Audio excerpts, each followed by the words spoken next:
ಮಹಾಸ್ವಾಮಿ ಕೊಲೆ ಪ್ರಕರಣಕ್ಕೆ ಸಂಬಂಧಪಟ್ಟ ಹಾಗೆ ಗುರುವಾರ A14 ಪ್ರದೋಷ್ ಹೇಳಿಕೆಯನ್ನ ದಾಖಲು ಮಾಡಿಕೊಳ್ಳಲಾಗುತ್ತೆ. ಮಾಫಿ ಸಾಕ್ಷಿ ಅರ್ಜಿಯನ್ನ ಸಲ್ಲಿಸಿದ್ರು A14 ಪ್ರದೋಷ್ನಿಂದ ಕ್ಲಾರಿಫಿಕೇಶನ್ ಅನ್ನ ಪಡ್ಕೊಂಡಿದ್ದಾರೆ ನ್ಯಾಯಾಧೀಶರು. ಎಲ್ಲವನ್ನ ಕೂಡ ಓದಿ ಸೈನ್ ಹಾಕಿದೀರಾ ಅಂತ ಜಡ್ಜ್ ಕೇಳ್ತಾರೆ. ಮಾಫಿ ಸಾಕ್ಷಿ ಅರ್ಜಿಯನ್ನ A14 ಆಗಿದ್ದಂತಹ ಪ್ರದೋಷ್ ಸಲ್ಲಿಕೆ ಮಾಡಿದ್ರು. ಪ್ರದೋಷ್ನಿಂದನೇ ಕ್ಲಾರಿಫಿಕೇಶನ್ ಅನ್ನ ಇದೀಗ ನ್ಯಾಯಾಧೀಶರು ಪಡ್ಕೊಂಡಿದ್ದಾರೆ. ಏನು ಅರ್ಜಿಯನ್ನ ಹಾಕಿದ್ರಲ್ಲ, ನೀವು ಎಲ್ಲವನ್ನ ಓದಿ ಸೈನ್ ಹಾಕಿದೀರಾ ಅಂತ ಜಡ್ಜ್ ಕೇಳ್ತಾರೆ.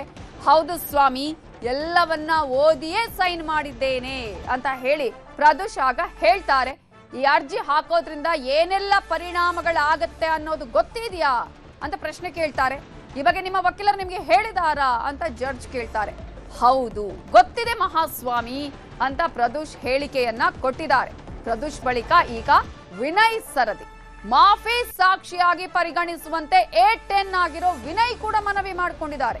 ನಾಳೆ ಅರ್ಜಿಯ ವಿಚಾರಣೆಯನ್ನ ಕೈಗೆತ್ತಿಕೊಳ್ಳೋದಾಗಿ ಹೇಳಿದ್ದಾರೆ ಜಡ್ಜ್. ಈ ಮೂಲಕ ದರ್ಶನ್ಗೆ ಸಂಕಷ್ಟಗಳ ಮೇಲೆ ಸಂಕಷ್ಟ ಈಗ ಕಾಣಿಸ್ತಾ ಇದೆ. ಅವರ ಆಪ್ತರೇ ಇದೀಗ ಮಾಫಿ ಸಾಕ್ಷಿಯಾಗಿ ಅರ್ಜಿಗಳನ್ನ ಸಲ್ಲಿಕೆ ಮಾಡ್ತಾ ಇದ್ದಾರೆ. ಒಂದು ಪ್ರದೋಷ್ ಇದೀಗ ಅವರು ಸೈನ್ ಹಾಕಿದ್ದಾರೆ. ಮತ್ತೊಂದ್ ಕಡೆ ಈ ಪ್ರಕರಣದ A10 ಆಗಿರುವ ವಿನಯ್ ಕೂಡ ಮನವಿಯನ್ನ ಮಾಡ್ಕೊಂಡಿದ್ದಾರೆ, ನನ್ನನ್ನು ಮಾಫಿ ಸಾಕ್ಷಿಯನ್ನಾಗಿ ಪರಿಗಣಿಸಿ ಅಂತ ಹೇಳಿ. ಸೊ ವಿನಯ್ ಮನವಿಯನ್ನ ನಾಳೆ ಇದರ ಒಂದು ಅರ್ಜಿಯನ್ನ ಕೈಗೆತ್ತಿಕೊಳ್ತೀನಿ, ವಿಚಾರಣೆ ನಾಳೆ ಮಾಡ್ತೀನಿ ಅಂತ ಹೇಳಿದ್ದಾರೆ ನ್ಯಾಯಾಧೀಶರು. ಈ ಪ್ರಕರಣದಲ್ಲಿ ಇದೀಗ ಏನೆಲ್ಲ ಬೆಳವಣಿಗೆಗಳಾಗಬಹುದು ಅನ್ನೋದೇ ಸಾಕಷ್ಟು ಕುತೂಹಲಕ್ಕೆ ಕಾರಣ ಆಗಿದೆ. ಇದರ ಬಗ್ಗೆ ಡೀಟೇಲ್ಸ್ ಕೊಡೋದಕ್ಕೆ ನಮ್ಮ ರಿಪೋರ್ಟರ್ ಗಂಗಾಧರ್ ವಾಗಟ ಫೋನ್ ಸಂಪರ್ಕದಲ್ಲಿ ಜಾಯ್ನ್ ಆಗಿದ್ದಾರೆ. ಗಂಗಾಧರ್, ಈಗಾಗಲೇ ಮಾಫಿ ಸಾಕ್ಷಿಯ ವಿಚಾರಕ್ಕೆ ಸಂಬಂಧಪಟ್ಟ ಹಾಗೆ ಸೈನ್ ಮಾಡಿದ್ದಾರೆ ಪ್ರದೋಷ್. ಈ ಮೂಲಕ ಈಗ ದರ್ಶನ್ಗೆ ದೊಡ್ಡ ಸಂಕಷ್ಟ ಅಂತ ಅಂದ್ಕೊಂಡ್ರೆ A10 ಆಗಿರುವ ವಿನಯ್ ಕೂಡ ಅರ್ಜಿಯನ್ನ ಸಲ್ಲಿಸಿದ್ದಾರೆ. ಏನೆಲ್ಲ ಬೆಳವಣಿಗೆಗಳು ಇನ್ನು ಆಗುವಂತಹ ಸಾಧ್ಯತೆಗಳು ಕಾಣಿಸ್ತಾ ಇದೆ? ಕೋರ್ಟಲ್ಲಿ ಏನೆಲ್ಲ ಆಯ್ತು?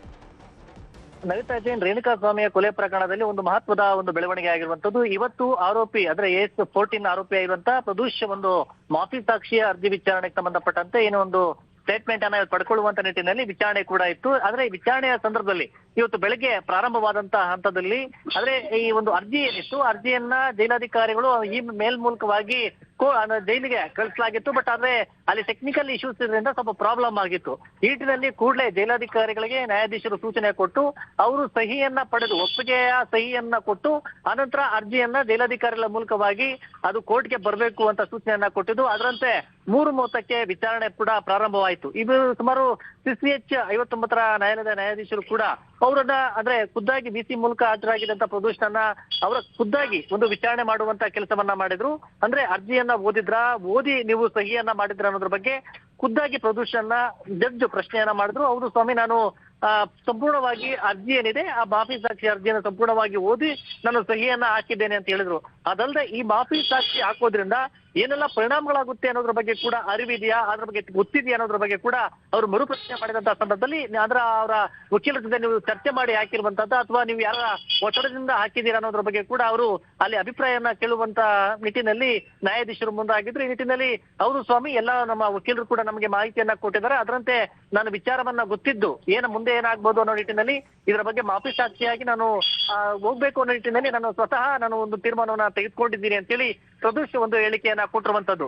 ಇದೇ ಸಂದರ್ಭದಲ್ಲಿ A10 ವಿನಯ್ ಕೂಡ ನಾನು ಸಹ ಮಾಫಿ ಸಾಕ್ಷಿ ಆಗ್ತೀನಿ ಅಂತೇಳಿ ಅರ್ಜಿಯನ್ನ ಪರಿಗಣಿಸಬೇಕು ಅಂತೇಳಿ ಒಂದು ಅರ್ಜಿಯನ್ನ ಹಾಕಿದ್ರು. ಆ ಅರ್ಜಿಯನ್ನ ಮಾತ್ರ ಅಂದ್ರೆ ನಾಳೆ ವಿಚಾರಣೆ ಮುಂದೂಡಿಕೆಯನ್ನ ಮಾಡಿದೆ. ಆದ್ರೆ ಪ್ರದೋಷ್ ಸ್ಟೇಟ್ಮೆಂಟ್ ದಾಖಲು ಮಾಡಿಕೊಳ್ಳುವಂತ ನಿಟ್ಟಿನಲ್ಲಿ ಒಂದು ವಿಚಾರಣೆ ಏನಿತ್ತು ಅದನ್ನ 20ನೇ ತಾರೀಕು ಮುಂದೂಡಿದ್ದಾರೆ.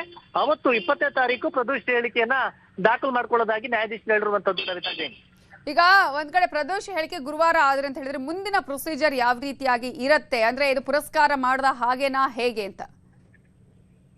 ಖಂಡಿತವಾಗಿಯೂ. ಯಾಕಂತಂದ್ರೆ ಈಗ ಆ ನ್ಯಾಯಾಧೀಶರಾಗಿರ್ಬೋದು ಅಥವಾ ಅಲ್ಲಿ ವಕೀಲರಾಗಿರ್ಬೋದು ಅವರು ಕೊಡುವಂತ ಹೇಳಿಕೆ ಏನಿದೆ, ಯಾವ ಹಂತದಲ್ಲಿ ಯಾವ ರೀತಿ ಹೇಳಿಕೆಗಳನ್ನ ಕೊಡ್ತಾ ಇದ್ದಾರೆ ಅನ್ನೋದ್ರ ಬಗ್ಗೆ ಕೂಡ ನ್ಯಾಯಾಧೀಶರು ಅಲ್ಲಿ ಪರಿಗಣಿಸುತ್ತಾರೆ. ಈಗ ಪ್ರದೋಷ್ ಹೇಳಿಕೆ ಕೊಡುವಂತದ್ರ ಮೇಲೆ ಅಲ್ಲಿ ನಿರ್ಧಾರವಾಗುವಂತದ್ದು.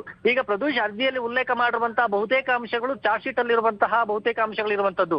ಹೀಗಾಗಿ ಅವರು ಆವತ್ತಿನ ದಿನ ಹೇಳಿಕೆ ದಾಖಲು ಮಾಡುವಂತ ಹಂತದಲ್ಲಿ ಯಾವ ರೀತಿ ಯಾವ ವಿಧಾನದಲ್ಲಿ ಮತ್ತೆ ಅವರು ಕೊಡುವಂತ ಹೇಳಿಕೆ ಈ ಪ್ರಕರಣದ ಸಂಪೂರ್ಣವಾದಂತಹ ಘಟನೆ ಆಧಾರಿತವಾಗಿ ಯಾವ ರೀತಿ ಸ್ಟೇಟ್ಮೆಂಟ್ ಕೊಡ್ತಾರೆ ಅನ್ನೋದ್ರ ಬಗ್ಗೆ ನ್ಯಾಯಾಧೀಶರು ಅದನ್ನ ಪರಿಗಣಿಸ್ತಾರೆ. ಅದನ್ನ ಪರಿಗಣಿಸಿ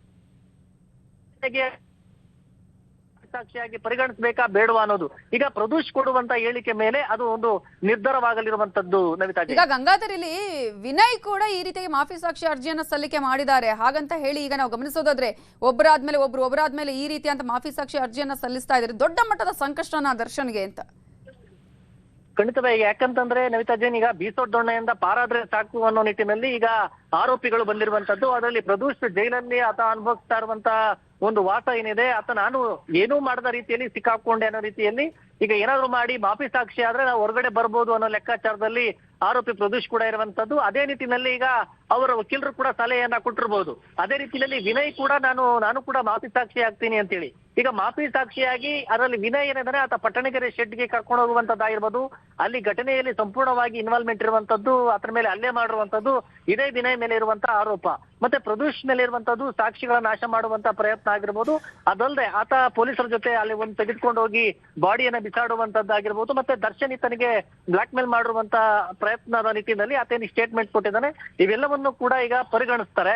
ಈಗ ನ್ಯಾಯಾಧೀಶರು ಒಂದು ವಿವೇಚನೆಗೆ ಅದು ಬಿಟ್ಟಿರುವಂತದ್ದು ಮಾಫಿ ಸಾಕ್ಷಿಯಾಗಿ ಘಟನೆ ಆಧಾರಿತವಾಗಿ ಸಂಪೂರ್ಣವಾಗಿ ಇಂಪಾರ್ಟೆಂಟ್ ಏನ್ ಮಾಹಿತಿಯನ್ನ ಕೊಡ್ತಾರೆ, ಏನ್ ಹೇಳಿಕೆಯನ್ನ ದಾಖಲು ಮಾಡ್ತಾರೆ, ದಾಖಲು ಮಾಡುವಂತ ಹೇಳಿಕೆಯಲ್ಲಿ ಎಷ್ಟು ಸತ್ಯಾಂಶ ಇದೆ ಅನ್ನೋದನ್ನು ಕೂಡ ಅದನ್ನ ಪರಿಗಣಿಸಬೇಕಾಗುತ್ತೆ. ಆದ್ರೆ ಒಟ್ಟಾರೆಯಾಗಿ ಇವರಿಬ್ರು ಕೂಡ ಮೊದಲು ಪ್ರದೋಷ್ ಹಾಕಿದ್ರು, ಆಮೇಲೆ ಈಗ ವಿನಯ್ ಕೂಡ ಅರ್ಜಿಯನ್ನ ಹಾಕೊಂಡಿರುವಂತದ್ದು, ಅದನ್ನ ಪರಿಗಣಿಸಬೇಕು ಅಂತೇಳಿ ಈಗ ನಾಳೆ ವಿಚಾರಣೆ ಏನಾಗುತ್ತೆ ಅದರ ಮೇಲೆ ಕೂಡ ನಿರ್ಧಾರವಾಗುವಂತದ್ದು. ಒಟ್ಟಾರೆ ಇದು ಎಲ್ಲವೂ ಕೂಡ ದರ್ಶನ್ಗೆ ಒಂದು ಹಿನ್ನಡೆ, ಮತ್ತೆ ಆತಂಕ ಕೂಡ ಈಗ ಸಂಕಷ್ಟ ಎದುರಾಗುವಂತದ್ದು. ಇಲ್ಲಿ ಏವನ್ ಆರೋಪಿ ಆಗಿರೋ ಕೇವಲ ದರ್ಶನ್ ಅಂದ್ರೆ ಪವಿತ್ರ ಗೌಡ ಆಗಿರ್ಬೋದು, ದರ್ಶನ್ ಆಗಿರ್ಬೋದು, ಅವರಿಬ್ಬರಿಗೂ ಕೂಡ ಇದೊಂದು ಒಂದು ಮಹತ್ವದ ಒಂದು ವಿಚಾರ ಆಗಿರುವಂತದ್ದು. ಈ ಒಂದು ಮಾಫಿ ಸಾಕ್ಷಿಯ ಒಂದು ಹೇಳಿಕೆಯ ಒಂದು ಕೋರ್ಟ್ ಅಲ್ಲಿ ಪ್ರೊಸೀಜರ್ಗೆ ಮುಂದಾಗಿರುವಂತದ್ದು ನವಿತಾ ಜೈನ್. ಥ್ಯಾಂಕ್ ಯು ಗಂಗಾಧರ್ ವಾಗಟ ಡೀಟೇಲ್ಸ್ಗೆ.